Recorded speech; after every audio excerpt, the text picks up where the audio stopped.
The D uniform of the R uniform, conservatism itself has justified violence. January 6th, burning down Tulsa and Wilmington, overthrowing the government there. If it's violence for the purposes they want, they're cool with it. In this video, Patrick Bet David and the crew over at the PBD podcast react to a clip of Joy Reid from MSNBC. Patrick Bet David and his co-host are shocked by Joy Reid's unsurprisingly vile comments about white people and violence. With that, let's watch Patrick Bet David destroy woke lunatic Joy Reid.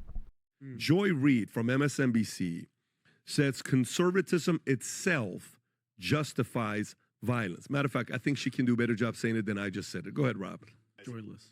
We should not be surprised in this country that just reelected Donald Trump. And I mean, the reality is, if you go back to the Trayvon Martin case, you can go back before that. You can go back to the justification for lynching of conservatives, whether the conservatives wearing the D uniform or the R uniform. Conservatism itself has justified violence. January 6th, burning down Tulsa and Wilmington, overthrowing the government there. If it's violence for the purposes they want, they're cool with it. If the victim is somebody that I don't like, or the victim is someone who they feel deserves it, then a lot of times people are willing to justify violence. It's an unfortunate thing. It's a very American thing, right? So I mean, we worship vigilante violence. We worship action heroes. We worship Charles Bronson and all these people who take it into their own hands. Al Capone, criminals and everything else like that. I think the sad part about this, frankly, is that I am not going to pretend that in a country that's been started and operated off of violence, that violence doesn't sometimes solve things. I mean, can we just play some videos from the Black Lives Matter protest? Joking? Can we play from what happened in Chicago? Yeah, in Chaz and Portland.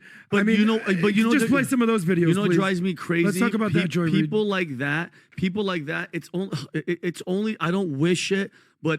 Like, she's not riding the train. She's not sitting there with a crazy guy saying, I'm going to kill somebody and I want to go to jail, and dealing with that.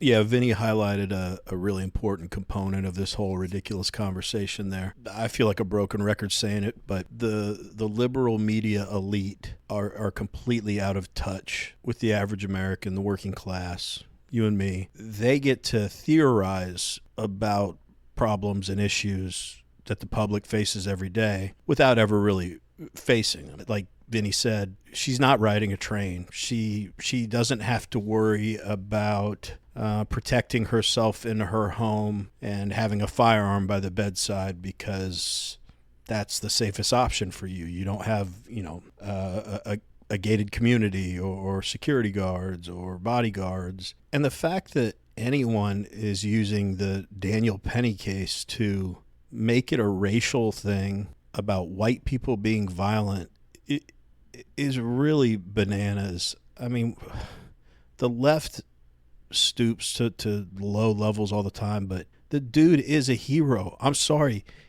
Yeah, you know what? Vigilante justice, if you want to call it that, or someone putting himself in danger to protect a group of people in a train station that they don't know, and they stop someone for the right reasons, it is inspiring. It's not a bloodlust. It's inspiring that someone is sacrificing their safety for everyone else and running towards danger when a lot of us, just by human nature, instinctively run from those situations. So yeah, it's inspiring. And there are heroes. We're not talking about vigilante justice as someone dressing up like Batman and running around and trying to catch people they think are criminals and going out of their way to put themselves in bad situations. This is a great video, so let's get back to their reaction. Person. It's these people. It's the Robert De Niro's that are in their high-rise Upper East Side buildings that are like, oh, no, I don't see it. Who was the Jane Fonda sitting in front of Bill Maher smoking a cigar and drinking his freaking alcohol? They're like, I don't see it. Yeah, Jane, because you're sitting in a mansion protected with security and you're not with the people. We're the ones on the ground. We're the ones going. And I really wish that somebody like that is put in a situation where they're going to need help, but there's no cops. where there's nobody and a white guy is going to save her ass or save a family member and save something, or the white guy goes, hey, listen, Joyless Reid, I kind of want to help, but I'm white and that guy's black. I have to leave you here. I wish that happened. Continue your rant, but let me say, the people of Minneapolis and Portland 2 years later said they wanted their cops back. Yeah, I remember that. Defund the police, and they were like, no, we want you back. How about refund the police? Yeah, exactly. It's, you know what, you've got it. Conservatism justifies violence. This is really, they are living in the coping and in the angst and in the anger and then the frustration and just the emotional, you know, Trump derangement system stress of post-election reality, because they hate that it happened. They hate it. I will say what I've said before. It says, look, I, as a conservative, I just think they're wrong. I don't want anything bad to happen to Joy Reid. I wish that something good could happen, that we could actually talk. I just think she's wrong. She thinks I'm evil and that it is justified to use violence to shut me down. That is the reality. That is what's going on. Conservatism justifies violence. Conservatism justifies violence. The one gentleman on there in the Joy Reid interview said that if the victim is someone that conservatives don't like, then it's okay to use violence, or it's celebrated to use violence. How about during massive riots in cities where the city's being burnt down? How about when the victims are just random people that there's no real justification for, except the fact that it's a time of lawlessness and evil people can get away with whatever they want with a lot less likelihood of circumstances? I'm not talking about race here. I'm just talking about the way they describe conservatism. The bottom line is there is one party that engages in and from the top down encourages violence when they feel like it will benefit their quest for power, and it ain't the conservatives. Of all the mainstream liberal media, Joy Reid is probably number one or number two on my list of people I just cannot stand.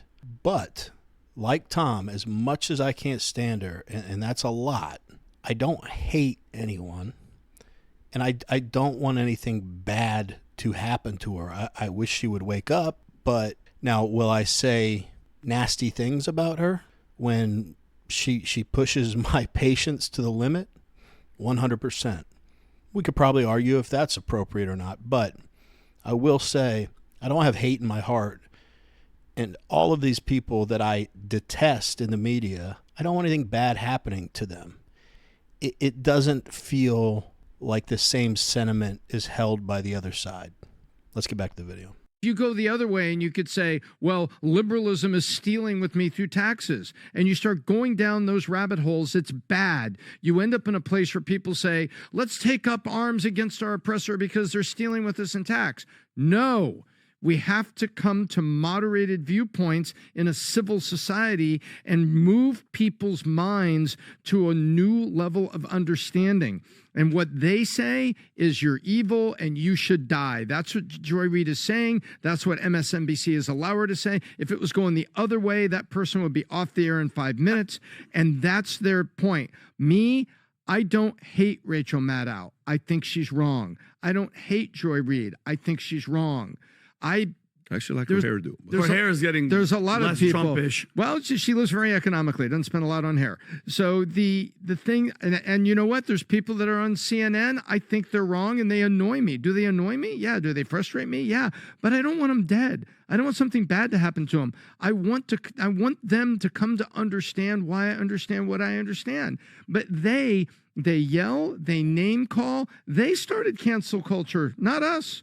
Not the conservatives. Listen, but here's the thing. This doc out. But you would think MSNBC would get the why aren't Tom? They're losing money. They're getting pay cuts. Rachel Maddow went from 25 million to what 20, which I cannot. That should just prove to people. And it may not be over, by the way. That negotiation may not stop at 20. Oh yeah, it might be go low. But think about what that says. She gets paid. She was getting paid $25 million. That's how important their BS. If you like watching videos like this one, like and subscribe. We'd really appreciate it. Let's get back to the video. propaganda of hate and divisiveness. That's how much they have to pay her. But you would think MSNBC would get the picture. You're a businessman, so are you. Wouldn't you guys at this point change the tune? We're losing money. We're losing viewers. Enough is enough. They just can't help us. You know who she is? You know what MSNBC is? You know those violin guys on the Titanic? The ship is going down. But like, no. We're going to just keep on playing the music. Well, they have to change. Vinny, the adults that own the company have changed their tune. She's not. No. They're cutting the salaries. Those people are not attracting new viewers, and they're for sale. So the owners have said, you know what? This isn't working. We're cutting everybody's salary, and they're for sale. They're trying to sell. Yeah, I'll just go real quick. Again, it's the same thing I said before. It's just victim mentality. It's so hard to look in the mirror and just be like, we got to do better. It's just so easier to be like, it's them. The reality is one side are creators and builders and provide supply. The other side are takers, destroyers, and they just make demands. And and here's my point. There's no fixing Joy Reid. But what can be fixed are the people that watch Joy Reid and be like, time for me to turn the channel. Time for me to realize, wow, I've been watching this day in and day out, night in, night out for 5 years, 10 years, 20 years. Let me go flip to the channel and watch something different as to why America voted for this sexist, racist Hitler. Basically identify why the other side won and your side lost. And you'll find the answer. Well, I can't tell you how many. To Adam's point there, on a just real quick personal note, when I was much, much younger, fortunately I learned this lesson, I think pretty early relative to most people. But when I was younger, I remember when something didn't go my way, I would come up with a list of whose fault it was. And they did this, and they did this, and they did that. It was always someone else's fault. Joy Reid is a grown adult, just like the man she's interviewing. And I don't know how I came to the realization that the only person's behavior I can control is my own, and to look inward in every situation that doesn't go my way, because I can't control anybody else. So the only thing that I can do is try to learn from the situation that did not go my way and identify how I could have been better, and then put what I've learned into practice should a similar situation arise down the road. Joy Reid and a lot of the mainstream liberal folks that we just can't stand, they don't have that in them. Everything is somebody else's fault. Last point before I wrap it up. When they talk about the fact that MSNBC is on the market to be sold, ratings are dropping like crazy, they're cutting people's salaries. It is like, I can't remember who described it, the band going down with the ship in the Titanic, because they just keep double and tripling down on these narratives. And I thought of a good analogy. It's like, okay, MSNBC, clearly your messaging and your business plan is flawed or outdated, or it's just not resonating with people. What MSNBC is doing, I'm very proud of myself for this analogy, is like if Netflix had never switched from mailing DVDs to people and started a streaming service. No matter how obsolete their approach is becoming, they have their heels dug in, and they're not going anywhere, and they're going to keep sending DVDs out to people in the mail. And unfortunately for them, fortunately for us, that's going to lead to a change in management. And it would be nice if we were rid of people like Joy Reid, but they're kind of like cockroaches and they keep popping up. But we want to hear from you. What are your thoughts on Joy Reid's stance on this? Am I biased? Is there merit to what she's saying? And here's a good question I've never uttered in my life. Could Joy Reid do anything to change the awful image that 99% of conservatives have of her?